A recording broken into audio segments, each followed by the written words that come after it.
आज मैं चौथी कक्षा को उनकी व्याकरण लतिका का 5वां पाठ पढ़ाने जा रही हूँ, जिसका शीर्षक है सर्वनाम। सर्वनाम को अंग्रेजी में प्रोनाउंस कहा जाता है। सर्वनाम को समझने के लिए यहाँ एक चित्र दिया गया है।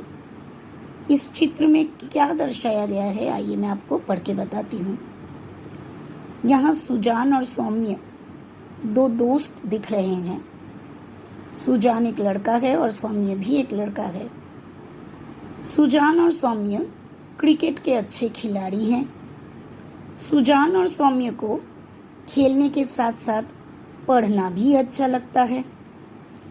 सुजान और सौम्य ने कई मैच भी खेले और टीम को जिताया।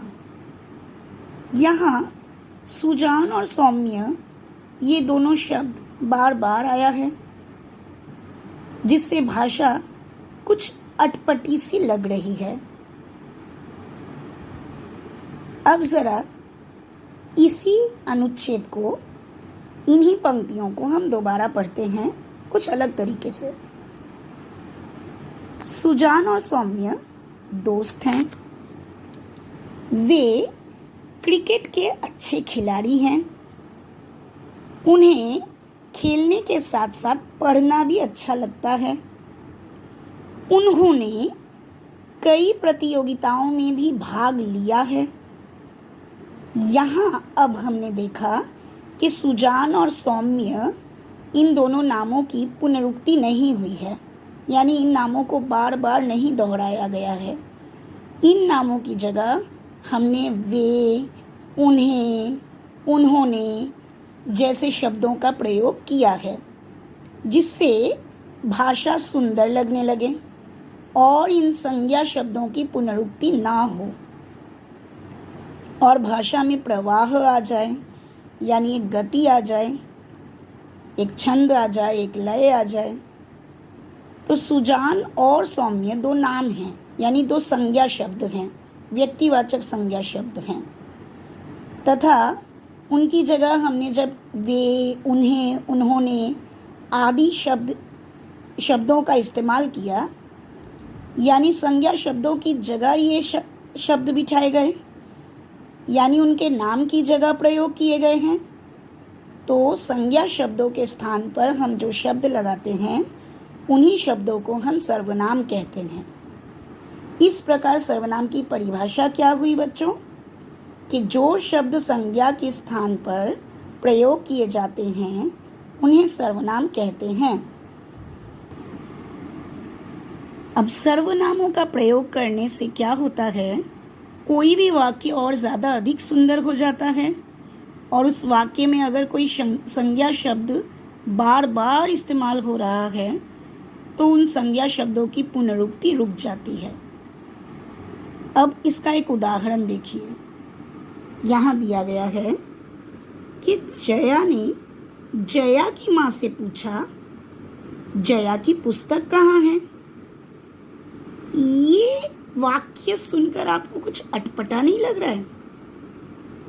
ये वाक्य सुंदर नहीं लग रहा है। अब यहीं पर हमने अगर संज्ञा शब्दों की जगह सर्वनाम शब्दों को बैठाया तो फिर वाक्य सुंदर बन जाएगा। आप देखना चाहोगे कैसे? ये देखिए, जया ने अपनी माँ से पूछा, यानी जया की माँ की जगह हमने लगाया अपनी माँ से पूछा, मेरी पुस्तक कहाँ है।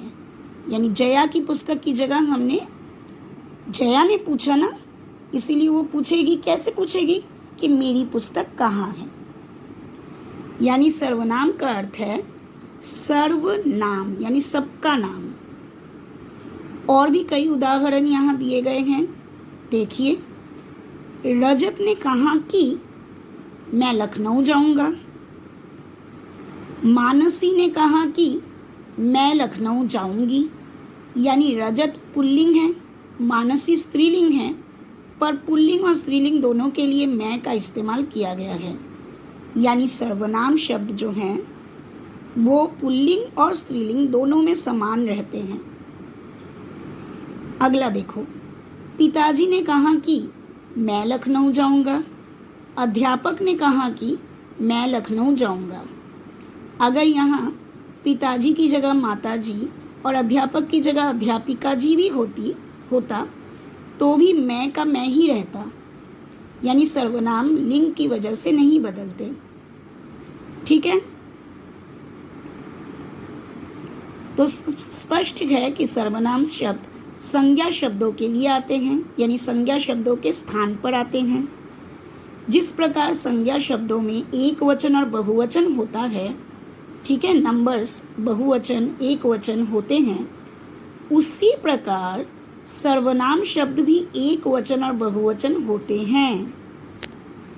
जैसे एक वचन में अगर मैं है तो उसका बहुवचन हो जाएगा हम, तुम का तुम सब, वह का वे, यह का ये।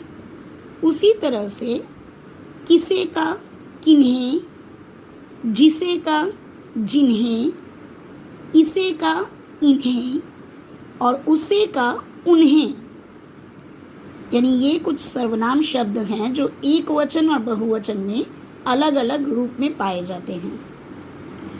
ऐसे ही कुछ और भी सर्वनाम शब्द हैं, जैसे मैं, मैंने, मेरा, मेरी, मेरे, मुझे, हम, हमारे, हमारा, हमारी, हमारे, तुम, तुम्हें, तुम्हारा, यह, ये, इसे, इन्हें, इन्होंने, वह, वे, उसे, उसने, उन्होंने, जिसे, जिसने, जिन्होंने, किसे, किसने आदि। तो अब हम जान गए हैं कि संज्ञा के स्थान पर प्रयोग किए गए शब्दों को हम क्या कहते हैं, सर्वनाम। और सर्वनामों का प्रयोग करने से क्या होता है, संज्ञा शब्दों की पुनरुक्ति नहीं होती और सर्वनाम स्त्रीलिंग और पुल्लिंग दोनों में समान रहते हैं। ठीक है, अब यहाँ अभ्यास में पहले प्रश्न में आपको सर्वनाम शब्द छांटने हैं। ध्रुव ने कहा कि वह साइकिल चलाना सीख रहा है, तो यहाँ ध्रुव की जगह वह जो है, ये वह शब्द सर्वनाम है। मानसी ने बताया कि उसे कहानी सुनना अच्छा लगता है, यानी उसे शब्द जो है ये सर्वनाम है। जय ने विजय से पूछा कि आज क्रिकेट कौन कौन खेलेगा, यानी ये कौन कौन जो है वो सर्वनाम शब्द है।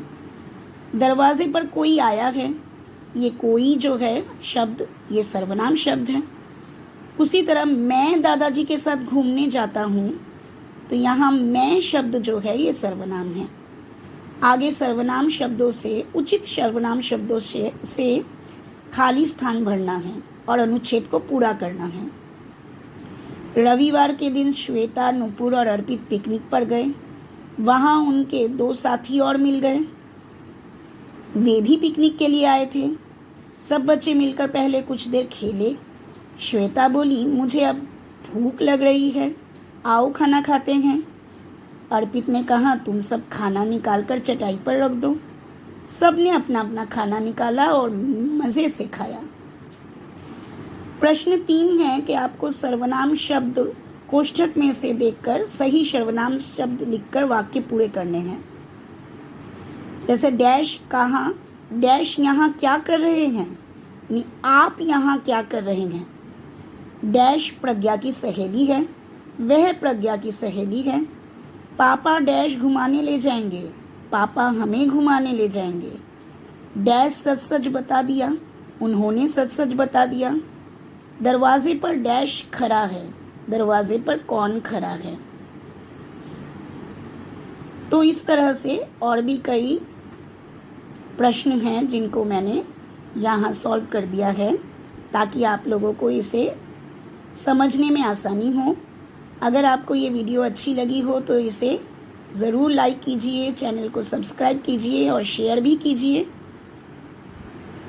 तब तक के लिए आगे दूसरे चैप्टर के साथ, दूसरे अध्याय के साथ आपसे फिर से मुलाकात होगी। तब तक के लिए नमस्ते।